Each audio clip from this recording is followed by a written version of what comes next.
নমস্কাৰ সকলোকে পুনৰবাৰ মোৰ চেনেললৈ স্বাগতম জনাই লৈ আহিছোঁ আজি দিনটো ৰাশিফল। আজি হৈছে 23 আগষ্ট 2025 অসমীয়া 6 ভাদ শনিবাৰ। আজি সূৰ্যোদয় সময় পুৱা 4:45 আৰু সূৰ্যাস্ত সময় 5:40। আজি হৈছে অমাৱস্যা তিথি আৰু কৃষ্ণপক্ষ। আজি দিনটোৰ প্ৰথম ৰাশি হ'ল মেষ ৰাশি। আপুনি পাৰিবাৰিক ভ্ৰমণলৈ যোৱা পৰিকল্পনা কৰিব পাৰে। আপুনি বুজাবুজিৰে আপোনাৰ কাম সম্পূৰ্ণ কৰিবলৈ চেষ্টা কৰিব। আপোনাৰ প্ৰেমৰ সম্পৰ্কই হয়তো বিবাহৰ বাবে পৰিয়ালৰ অনুমোদন পাব। ধৰ্ম আৰু আধ্যাত্মিকতাৰ প্ৰতি আপোনাৰ প্ৰৱণতা বাঢ়িব। কিছুমান পুৰণি বিবাদৰ সমাধান হ'ব পাৰে। বৃষ ৰাশি। কৰ্মক্ষেত্ৰত কঠোৰ পৰিশ্ৰম কৰিব লাগিব। নেতিবাচক চিন্তাই আপোনাৰ কামৰ মানদণ্ডত প্ৰভাৱ পেলাব। বিপণন সম্পৰ্কীয় কামত সফলতা লাভ কৰাত অসুবিধাৰ সন্মুখীন হ'ব। আপোনাৰ বন্ধু-বান্ধৱী আৰু আত্মীয়ই আপোনাৰ ঘৰত ভ্ৰমণ কৰি থাকিব।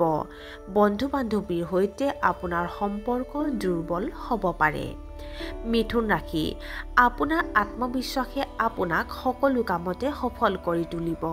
ঊৰ্ধ্বতম বিষয়াৰ লগত আপোনাৰ বন্ধুত্ব বাঢ়িব। কৰ্মক্ষেত্ৰত সহকৰ্মীসকলৰ সমৰ্থন পাব।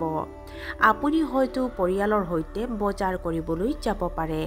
ডাঙৰ ব্যৱসায়িক চুক্তি কৰাৰ বাবে দিনটো শুভ। আপুনি নতুন সম্পত্তি কিনাৰ পৰিকল্পনা কৰিব পাৰে। কৰ্কট ৰাশি। আপুনি মানসিকভাৱে শক্তিশালী হ'ব। বিবাহ বহিৰ্ভূত প্ৰেমৰ পৰা আঁতৰি থকা উচিত। আপোনাৰ পত্নীৰ স্বাস্থ্যৰ যত্ন লওক। চৰ্দিৰ বাবে ডিঙিত বিষ হ'ব পাৰে। আপোনাৰ স্বাৰ্থপৰ আচৰণৰ বাবে মানুহে আপোনাৰ পৰা আঁতৰি থাকিব পাৰে। সিংহ ৰাশি। দিনটো আপোনাৰ বাবে অতি শুভ। ব্যৱসায়ত আপুনি বৃহৎ আৰ্থিক লাভ পাব। চৰকাৰী চাকৰি কৰা লোকসকলে উপাৰ্জন বৃদ্ধি হোৱা দেখিবলৈ পাব। ঘৰৰ প্ৰয়োজনৰ বাবে বজাৰ কৰিব পাৰে। ছাত্ৰ-ছাত্ৰীসকলে পঢ়া-শুনাত অসাৱধান হ'ব নালাগে। দীৰ্ঘদিনীয়া যিকোনো সমস্যা সমাধান হ'ব পাৰে। কন্যা ৰাশি। আজি আপুনি কঠোৰ পৰিশ্ৰম কৰিব লাগিব। খাদ্যাভ্যাস নিয়ন্ত্ৰণত ৰাখক। ৰাজনৈতিক বিষয়ত অপ্ৰয়োজনীয় মন্তব্য দিয়াৰ পৰা বিৰত থাকিব লাগে। অনৈতিক কামত আপোনাৰ আগ্ৰহ থাকিব। জ্যেষ্ঠ লোকৰ পৰামৰ্শ আপোনাৰ বাবে উপকাৰী হ'ব। তুলা ৰাশি। যদি আপুনি নতুন চাকৰি বিচাৰিছে তেন্তে নিশ্চিতভাৱে সফলতা লাভ কৰিব। আপুনি আত্মসন্তুষ্টিৰ অনুভূতি অনুভৱ কৰিব। ভ্ৰমণৰ দ্বাৰা আপুনি লাভৱান হ'ব। আপোনাৰ পৰিয়ালত শান্তি আৰু সমৃদ্ধি থাকিব। আপোনাৰ জীৱনসংগীৰ সফলতাত আপুনি সন্তুষ্ট হ'ব। বৃশ্চিক ৰাশি। আপুনি আপোনাৰ বাকী থকা কামবোৰ আৰম্ভ কৰিবলৈ চেষ্টা কৰিব পাৰে। আপুনি ৰাজনীতি আৰু সামাজিক কাম-কাজত অংশগ্ৰহণ কৰিব। উৎপাদন ব্যৱসায়ত আপুনি আৰ্থিক সুবিধা লাভ কৰিব। আপুনি ঋণ দিয়া ধন ঘূৰাই পাব পাৰে। আপুনি বিষয়বোৰ গভীৰভাৱে বুজিবলৈ চেষ্টা কৰিব। আপোনাৰ সময়ৰ সৰ্বোত্তম ব্যৱহাৰ কৰিলে আপুনি উপকৃত হ'ব। ধনু ৰাশি। দৈনন্দিন কাম-কাজ সংগঠিত কৰি ৰাখক। দেউতাকৰ পৰা পৰামৰ্শ লোৱাটো আপোনাৰ বাবে অতিশয় লাভজনক হ'ব। আয়ৰ নতুন উৎসৰ সৃষ্টি হ'ব পাৰে। ধৈৰ্য্যৰে আপুনি আপোনাৰ কামৰ প্ৰতি উৎসাহী হৈ থাকিব।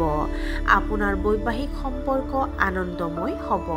আপুনি হয়তো বিদেশ ভ্ৰমণলৈ যাব পাৰে। মকৰ ৰাশি। নিজৰ আচৰণ সংযত কৰি ৰাখক। সৰু সৰু কথাবোৰক লৈ অশান্তি হ'ব। ছাত্ৰ-ছাত্ৰীসকলে পঢ়া-শুনাৰ পৰা বিচলিত হ'ব পাৰে। ভজা খাদ্য খোৱাৰ পৰা বিৰত থাকিব লাগে। সংবাদ মাধ্যমৰ সৈতে জড়িতসকলৰ বাবে দিনটো অতি শুভ। কুম্ভ ৰাশি।